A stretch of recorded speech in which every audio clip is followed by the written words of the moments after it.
Hello friends, कैसे हो आप सभी लोग। आई होप कि आप सभी लोग बहुत बढ़िया होंगे और आपकी तैयारी, आपकी पढ़ाई भी बहुत अच्छी चल रही होगी। Friends, as we all know कि अभी मतलब इस तरीके की बातें हैं कि बहुत जल्दी हमें अपनी KVS की या DSSB की या सुपर टेट की वैकेंसीज देखने को मिलेंगी।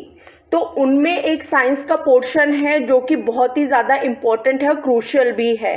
बिकॉज हम काफ़ी लोग ऐसे हैं जो साइंस में डरते हैं और हम कोई भी एक सेक्शन को छोड़ नहीं सकते कि ये सोच के कि टफ है तो हम इसे छोड़ दें। नहीं, हम ऐसा नहीं कर सकते because each and every marks very important for us.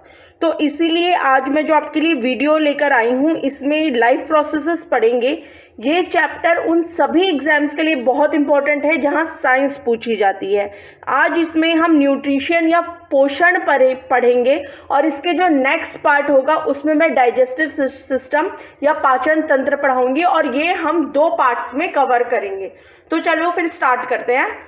Nutrition, पोषण क्या है? The process by which an organism takes food and utilise is called nutrition. एक ऐसी प्रक्रिया है जिसके द्वारा कोई भी एनिमल फूड को लेता है और उसको यूटिलाइज करता है, उसको प्रयोग में लाता है, प्रयोग करता है, उसको ही हम क्या बोलते हैं? उसे हम बोलते हैं पोषण। Need for nutrition, organism need the energy to perform various activities.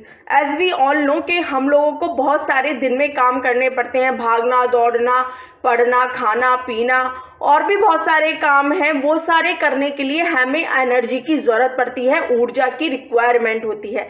इसके साथ ही साथ हमारी बॉडी के अंदर भी बहुत सारी टूट फूट होती रहती है, बहुत सारी रिपेयर होती रहती है और ग्रोथ भी होती रहती है। स्पेशली जो बच्चे होते हैं, जो ग्रोइंग एज हम जिसे बोलते हैं, उसमें उनकी हाइट बढ़ती है, उनका बॉडी मास बढ़ता है, उनका बॉडी वेट बढ़ता है। उन सारी चीज़ों के लिए भी हमें क्या ज़रूरत होती है? एनर्जी की ज़रूरत होती है, पोषण तत्वों की ज़रूरत होती है। तो इसलिए ही हमारे बॉडी को क्या ज़रूरत होती है? न्यूट्रिशन की ज़रूरत होती है, ताकि हमारा जो शरीर है वो सुचारू रूप से कार्य कर सके। नाउ टाइप्स ऑफ न्यूट्रिशन, पोषण के प्रकार।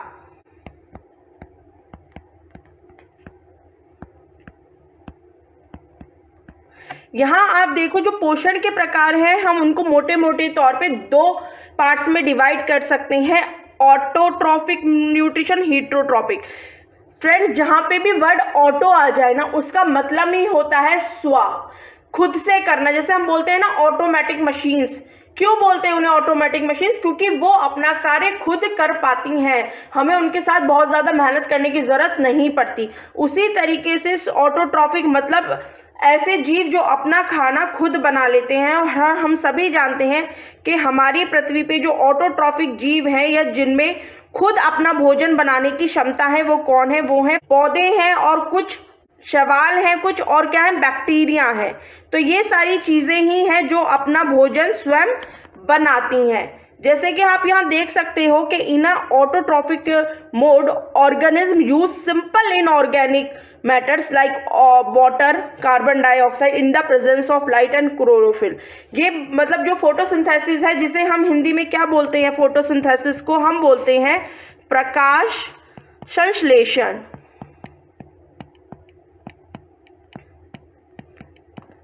प्रकाश संश्लेषण मतलब प्रकाश की उपस्थिति में निर्माण करना।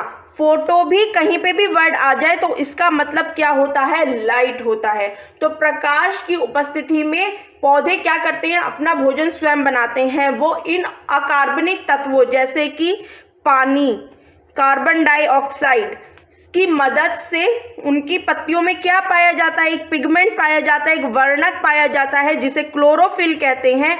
उसकी सहायता से जो सूरज की रोशनी होती है उसको किस में कन्वर्ट करते हैं?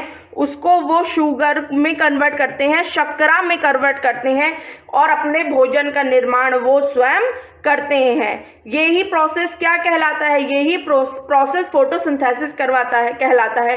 फ्रेंड्स, मैंने अपने एक वीडियो में प्लांट्स के में बहुत अच्छे से फोटोसिंथेसिस को कवर किया है, तो आपको यदि फोटोसिंथेसिस पढ़ना है तो आप वहां जाकर देख सकते हो। और ऑटोट्रॉफ्स होते कौन से हैं? एल्गी, बैक्टीरिया, ये सारे क्या प्लांट्स ये सारे क्या हैं, ये ऑटोट्रॉफिक ऑर्गेनिज्म है। ये इनमें क्षमता होती है अपना खाना स्वयं बनाने की।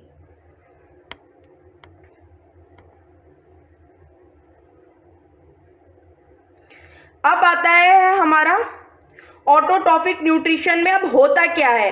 देखिए फ्रेंड्स, जैसे कि हमें मालूम है कि हम वो क्या करते हैं, क्लोरोफिल जो होता है वो पत्तियों में पाया जाने वाला एक वर्णक है जो क्या करता है, जो सनलाइट को ट्रैप करता है। फ्रेंड्स, दरअसल ये जो भी जितने भी एग्जाम्स हैं इसमें एनसीईआरटी ही पूछी जाती है, मेनली इनका जो बेस होता है वो एनसीईआरटी ही होता है।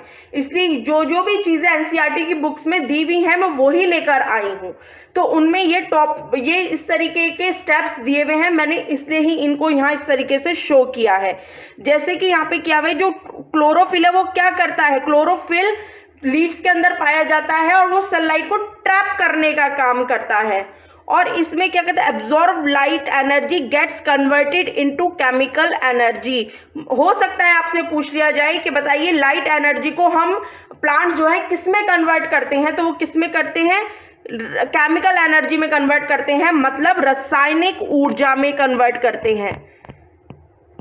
रासायनिक ऊर्जा में इसको कन्वर्ट करते हैं। एट लास्ट एक और बहुत इंपॉर्टेंट चीज है फ्रेंड्स, यहाँ पे कई बार पूछा जाता है कि बताइए फोटोसिंथेसिस की क्रिया में ऑक्सीजन कहाँ से मुक्त होती है। तो जो ऑक्सीजन है वो वाटर मॉलिक्यूल से, पानी का अणु जब स्प्लिट होता है हाइड्रोजन और ऑक्सीजन में, तो ये जो ऑक्सीजन निकलती है यही प्लांट्स जो हैं हमारे वातावरण में छोड़ते हैं। तो ये जो है ये एक नंबर के क्वेश्चन में पूछा जा सकता है कि बताइए फोटोसिंथेसिस की क्रिया में ऑक्सीजन कहाँ से मिलती है। तो पानी के अणु के टूटने पर या स्प्लिट होने पर जो है वाटर के हमें क्या मिलती है, हमें ऑक्सीजन मिलती है। तो ये इंपॉर्टेंट क्वेश्चन है, इसको ध्यान रखिएगा। At last carbon dioxide get reduce, that is hydrogen molecule combined with carbon to form carbohydrates.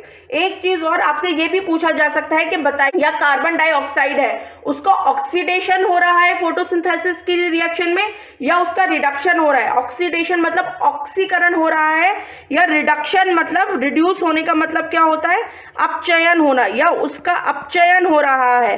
तो क्या हो रहा है, जो हमारा कार्बन डाइऑक्साइड है वो क्या होता है, वो रिड्यूस होता है, उसका अपचयन होता है और वो फिर कार्बन जो है हाइड्रोजन के साथ मिलकर क्या बना लेती है, कार्बोहाइड्रेट्स बना लेती है। ये आपसे पूछा जा सकता है, ये एक नंबर के क्वेश्चन है। हमें फोटोसिंथेसिस आता है लेकिन हमें कभी कभार ये समझ में नहीं आता कि वाटर मॉलिक्यूल्स ऑक्सीजन मॉलिक्यूल आ कहाँ से रहा है। तो वो कहाँ से आ रहा है, जब वो पानी का अणु टूटता है तो वो हमें क्या दे रहा है, ऑक्सीजन दे रहा है। कार्बन डाइऑक्साइड का अपचयन हो रहा है और वो किस में बदल रही है, वो शर्करा में बदल रही है, वो स्टार्च में बदल रही है।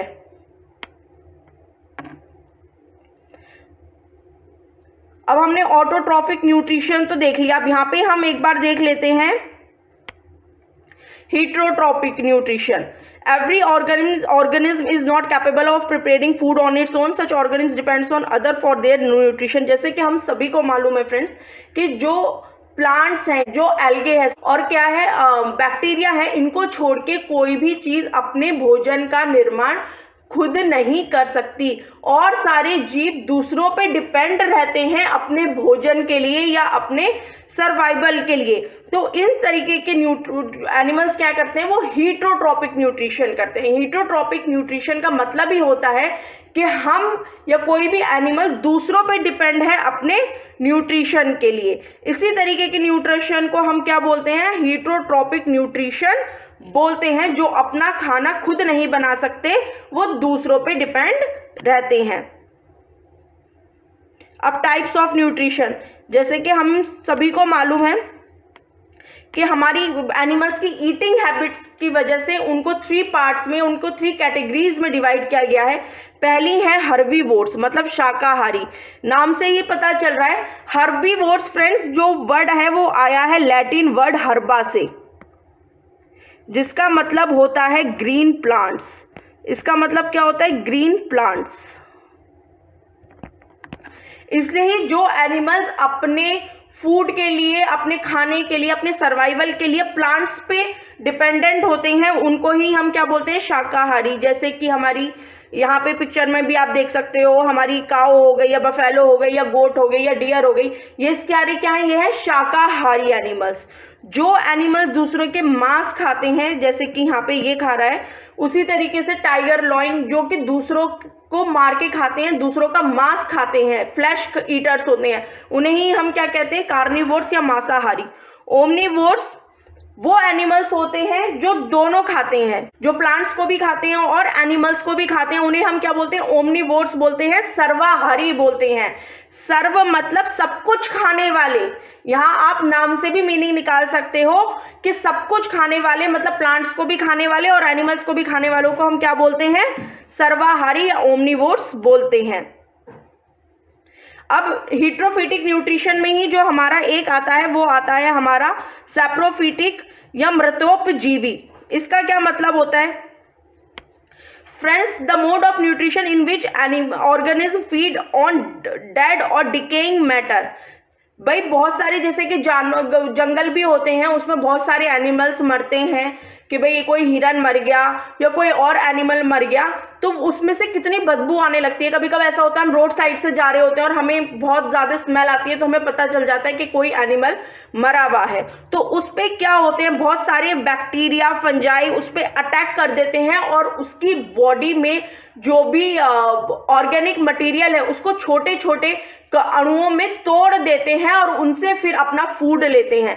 इससे वो दो काम कर रहे हैं, एक तो वो अपना खाना बना रहे हैं, उससे खाना खा रहे हैं, और दूसरी तरफ एनवायरनमेंट को भी, वातावरण को भी साफ कर रहे हैं। तो ऐसे कौन से एनिमल्स हैं या ऐसे कौन से जीव जंतु हैं जो ऐसा काम करते हैं?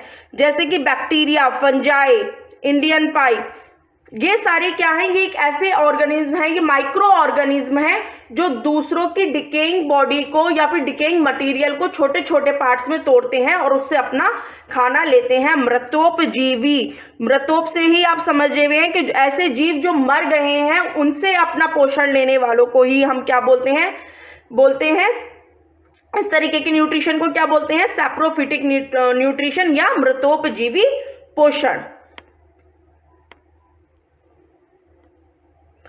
अब नेक्स्ट आता है हमारा पैरासिटिक। पैरासिटिक न्यूट्रिशन क्या होता है? पैरासिटिक न्यूट्रिशन में friends, it is the type of nutrition in which the organism live on और inside the body of their host and drive their food from them. जैसे कि आप यहाँ पे भी देख सकते हो, यदि हम कोई कहीं का दूषित खाना खा लें या दूषित पानी पी लें तो हमारे पेट में कीड़े हो जाते हैं। हमने बहुत डीवॉर्मिंग की हम मेडिसिन भी लेते हैं, तो उसमें कई तरीके के जो ये जीव होते हैं छोटे छोटे, ये हमारे बॉडी के अंदर पनपने लगते हैं। एनिमल्स में भी ये मिलते हैं, जैसे आप यहाँ देख सकते हो लीवर फ्लूक है, लीवर फ्लूक है, स्कैरिस है, ये सारे क्या हैं, ये सारे ऑर्गेनिज्म है जो हमारे हम क्या है, हम इनके होस्ट हैं, क्योंकि ये हमारे बॉडी के अंदर, जिसके बॉडी के अंदर भी ये ऑर्गेनिज्म जाके रहते हैं उसे बोलते हैं होस्ट। तो ये हमारे बॉडी के अंदर रह रहे हैं तो हम इनके क्या हो गए, होस्ट हो गए, और ये हमारे बॉडी में रहते हैं और हमसे ही खाना लेते हैं। जैसे आपने देखा भी होगा, यदि जिन बच्चों के पेट में कीड़े हो जाते हैं वो बहुत ज़्यादा स्किनी हो जाते हैं, बहुत ज़्यादा पतले हो जाते हैं। क्यों? क्योंकि वो जो भी बच्चा वो फूड खा रहा है, खाना खा रहा है, वो उसके बॉडी को नहीं लग रहा, वो उससे ये सारे जीव जो हैं ले लेते हैं, इसलिए वो कमज़ोर हो जाते हैं। इसी तरह आप देख सकते हो हमारे सर के ऊपर जो है वो भी रहती हैं, जुएं भी हो जाती हैं, वो भी क्या है, वो भी एक पैरासाइट ही है हमारे बॉडी का, जो हमारा खून चूसती हैं, जैसे हमें मालूम भी है। इसी तरीके से फ्रेंड कई सारी फंजाइज हैं जो कि क्या करती हैं, पैरासिटिक न्यूट्रिशन करती हैं। बैक्टीरियाज भी जो होते हैं वो पैरासाइट के रूप में मिलते हैं। और प्लांट्स में जैसे कसकटा, अमर बेल, ये एक येलो कलर की बेल होती है जो पूरे प्लांट के ऊपर छा जाती है। इसमें कुछ नहीं होता, ना लीव्स होती हैं ना रूट्स होती हैं। इसमें क्या होते हैं, बस छोटे छोटे स्पाइक होते हैं जिसके द्वारा ये होस्ट जो प्लांट होता है, मतलब जिस भी प्लांट के ये ऊपर होती है उसके अंदर अपने उन दांतों को घुसा लेते हैं और उसके सारा न्यूट्रिशन, उसका सारा पोषण ले लेते हैं, जिससे वो प्लांट बहुत जल्दी मर जाता है। तो इस तरीके के ये होता है परजीवी पोषण। तो फ्रेंड्स ये हो गया आज हमारा न्यूट्रिशन का पार्ट। इसमें आई होप आपको अच्छे से समझ में आया होगा और मैं जो नेक्स्ट वीडियो है उसमें मैं इसका नेक्स्ट पार्ट शेयर करने वाली हूँ, जो बहुत बहुत ज़्यादा इम्पोर्टेंट है, जो होगा हमारा पाचन तंत्र, डाइजेस्टिव सिस्टम, और उसमें से बहुत ज़्यादा क्वेश्चन बनते हैं। इसमें से भी क्वेश्चन पूछे जा सकते हैं, स्पेशली वो जो वाटर मॉलिक्यूल वाला मैंने आपको बताया है, या आपसे टाइप्स ऑफ न्यूट्रिशन पूछ सकता है, या आपसे किसी भी तरीके की कोई डेफिनेशन पूछ सकता है, या आपसे ये पूछ सकता है कि बताइए एक छोटा सा माइक्रो ऑर्गेनिज्म है, वो दूसरे डिकेइंग बॉडी से अपना खाना ले रहा है, तो किस तरीके का न्यूट्रिशन है। इस तरीके के क्वेश्चन इससे पूछे जा सकते हैं। लेकिन डाइजेस्टिव सिस्टम तो बहुत ज़्यादा इंपॉर्टेंट है, तो आप ये वीडियो देखो, वो वीडियो मैं आपके लिए बहुत जल्दी लेकर आऊँगी। And please do like and subscribe my channel. Thank you so much.